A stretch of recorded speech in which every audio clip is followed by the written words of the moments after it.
America నుంచి వస్తున్న వార్తలండి. మీకు వాళ్ళ మీడియా దీనికి సంబంధించి ఎటువంటి రిపోర్టు కూడా రాయడం లేదు.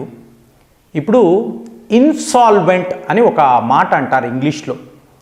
దీని అర్థము ఏమిటి అంటే దివాలా.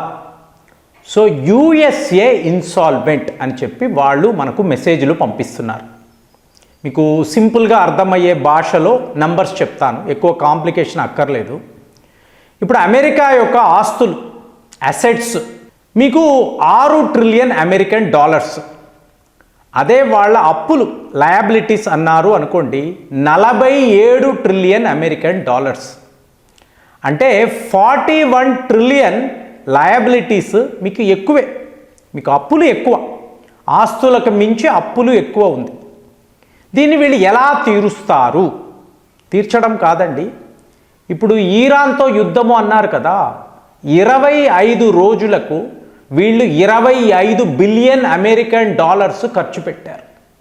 ఇవాళ ట్రంప్ అడ్మినిస్ట్రేషన్ పెంటగాన్ అధికారులతో కలిసి వాళ్ళ కాంగ్రెస్ మ్యాన్కి ఏం చెప్తున్నారో చెప్పమంటారా? మనకి ఇరాన్కి సంబంధించి ఇంకొక 200 బిలియన్ అమెరికన్ డాలర్స్ కావాలి. ఈ నాటకాన్ని చూడండి. యుద్ధము ఆపేస్తున్నాను, 5 రోజుల సీజ్ ఫైర్. ఇవాళ ఏం మాట్లాడుతున్నాడు? 200 బిలియన్ అమెరికన్ డాలర్స్ కావాలి. యుద్ధాన్ని ఆపేవాడు ఇంతంత బడ్జెట్లు ఎందుకు అడుగుతాడండి? ఆలోచించండి. కానీ అక్కడ పరిస్థితి, అమెరికా ప్రజలకు తెలియని వ్యవహారము. అమెరికా యొక్క ట్రెజరీ డిపార్ట్మెంట్ ఈ షాకింగ్ నంబర్స్ను విడుదల చేశారు. టోటల్గా అమెరికా దివాలా తీసింది వాళ్ళు చెప్తున్నారు. ఎలా అవుతుందండి? ఇంత పెద్ద దేశము, మీకు ప్రపంచంలో నంబర్ 1 జీడిపి అని చెప్తారు. మరి వీళ్ళు దివాలా తీయడం ఏంటి? అంటే ఇంక అక్కడ ప్రజలు బతకలేరా అంటే, వీళ్ళు ఎక్కడ ఖర్చు పెడతారు అంటే, మీకు వడ్డీలు కట్టాలి కదండి. అప్పులు తీసుకున్నారు, వడ్డీలు కట్టాలి. ఈ వడ్డీలు మాత్రమే 2 ట్రిలియన్ అమెరికన్ డాలర్స్ను దాటేసినట్టుగా వార్తలు. 2 ట్రిలియన్ అంటే చెప్తున్నా కదా, మీరు ఈ దేశాల జీడిపిలు చూడండి. మీకు ఆల్మోస్ట్ ఈ ప్రపంచంలో 2 ట్రిలియన్ అనేది హ్యూజ్ అండి. వీడు వడ్డీలు మాత్రమే ఇంత కడుతున్నాడు.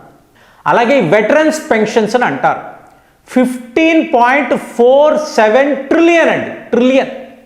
మీకు అక్కడ ఉండే సీనియర్ సిటిజన్స్ అంట, వాళ్లకు ఇవ్వాల్సిన సదుపాయాలు. అంటే ఒక దేశము తమ ప్రజలకు మాట ఇస్తుందండి, అంటే మీకు కమిట్మెంట్స్ ఇస్తారు, అది తీర్చాలి, ఖచ్చితంగా మీరు తీర్చాలి.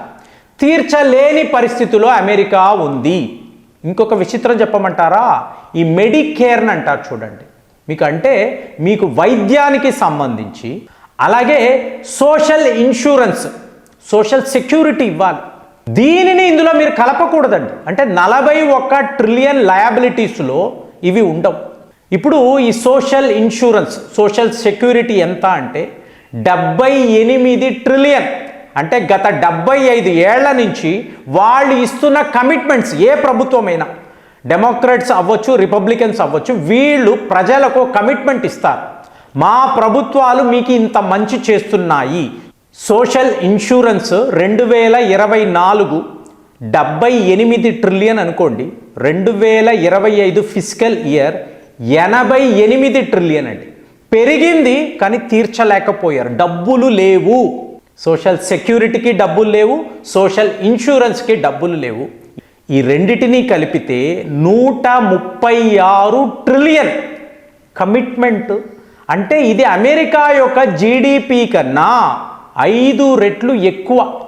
సో ఇప్పుడు చెప్పండి, ఈ దేశము దివాలా తీసిందా లేదా?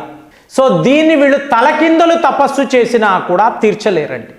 అంటే అమెరికన్స్ ఏ మాత్రం వాళ్ళకి జ్ఞానము ఉంటే, ఒక వ్యక్తి, డొనాల్డ్ ట్రంప్ అనబడే వ్యక్తి, ఇతను తీసుకున్న నిర్ణయాల వలన ఆ దేశము ఎలా దివాలా తీసింది.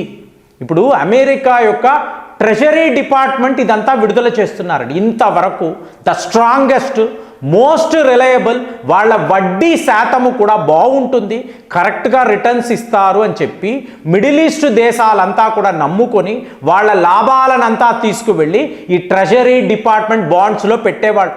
మన భారత్ అనండి, చైనా, బ్రెజిల్, ఈ దేశాలంతా కూడా ట్రెజరీ బాండ్స్ అనేవి కొనేవాళ్ళు.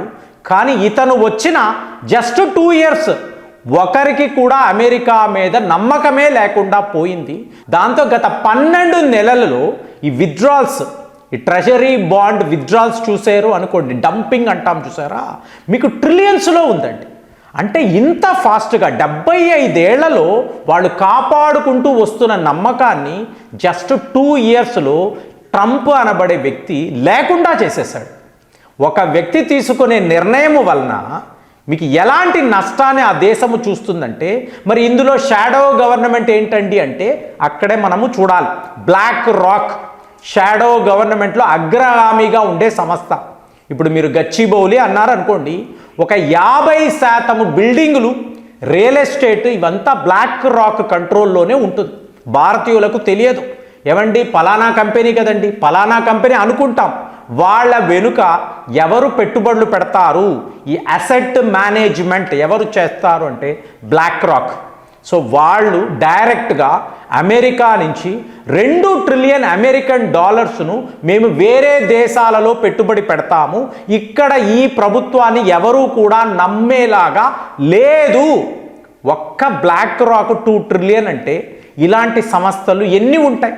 సో ఇప్పుడు వీళ్ళందరూ కూడా అమెరికాలో పెట్టుబడులు పెట్టకుండా వెనక్కి వచ్చేస్తున్నారు. ఇప్పుడు అమెరికా ట్రెజరీ బాండ్ అంటే సేఫ్ అండి. సేఫ్, లిక్విడ్, ప్రిడిక్టబుల్, ఈ 3 ఉంటాయి కదా. సేఫ్గా ఉంటుంది. లేదు, ఇవాళ అమెరికన్ డాలర్ సేఫ్ కాదు. ఎందుకు? మిడిల్ ఈస్ట్లో యుద్ధము వలన మీకు లాభాలు లేవండి. పెట్రో డాలర్ను మళ్ళీ వీళ్ళు ఏ రకంగా ఉపయోగించుకోలేరు, వాళ్ళు వ్యాపారాలే చేయలేకపోతున్నారు. అంటే ఈరాన్ ఇంత పెద్ద దెబ్బ కొడుతుందని వీళ్ళు కలలో కూడా ఊహించలేదు. అయినా కూడా మూర్ఖులు. ఇప్పుడు చూడండి, డిపార్ట్మెంట్ ఆఫ్ డిఫెన్స్ అనేవాళ్ళు దాన్ని డిపార్ట్మెంట్ ఆఫ్ వార్ అంటున్నారు. డిఫెన్స్ సెక్రటరీని వార్ అంటే యుద్ధాలు మేము చెయ్యబోతున్నాము వీళ్ళు క్లియర్గా డిఫైన్ చేసి ఉన్న ఆస్తులనంతా పోగొట్టుకొని డబ్బునంతా కూడా తీసుకువెళ్ళి తగలబెట్టి ఇవాళ మీకు అమెరికన్ కరెన్సీని ప్రింటింగ్ వెయ్యాలి అంటే కుదరని ఒక పరిస్థితి అండి. సో అలాంటప్పుడు ట్రెజరీ డిపార్ట్మెంట్ క్లియర్గా చెప్తుంది, మా ఆస్తుల కన్నా ఎన్నో రెట్లు మా అప్పులు ఉన్నాయి, వడ్డీకే మేము 2 ట్రిలియన్ అమెరికన్ డాలర్స్ ఖర్చు పెడుతున్నాము అంటే టోటల్గా మేము దివాలా తీసేసేము, అమెరికాను ఇక ఎవరూ కూడా కాపాడలేరు. ఇదే కదండి మనం మాట్లాడుతున్నాము. ఒక మహా సామ్రాజ్యము కుప్ప కూలిపోబోతుంది. ఆ టైంలో వాళ్ళకి ఏం చేస్తున్నారో ఏ ఐడియా ఉండదు. ఇంకా ఇంకా ఇంకా యుద్ధాలు అంటారు, ఉన్న డబ్బునంతా తీసుకువెళ్ళి యుద్ధాల్లో పెడతారు, ఆఖరికి ఆ దేశమే కుప్ప కూలిపోతుంది. మరి అమెరికా అనబడే ఇంత పెద్ద దేశము ఇవాళ దివాలా తీసిందని వాళ్ళ ట్రెజరీ డిపార్ట్మెంటే చెప్తూ ఉంటే ఇలాంటి ఒక షాకింగ్ వార్తను మీరు విన్నారా? మీకేమనిపిస్తుంది? కామెంట్స్లో రాయండి. మళ్ళీ వచ్చే వీడియోలో కలుద్దాం. జై హింద్.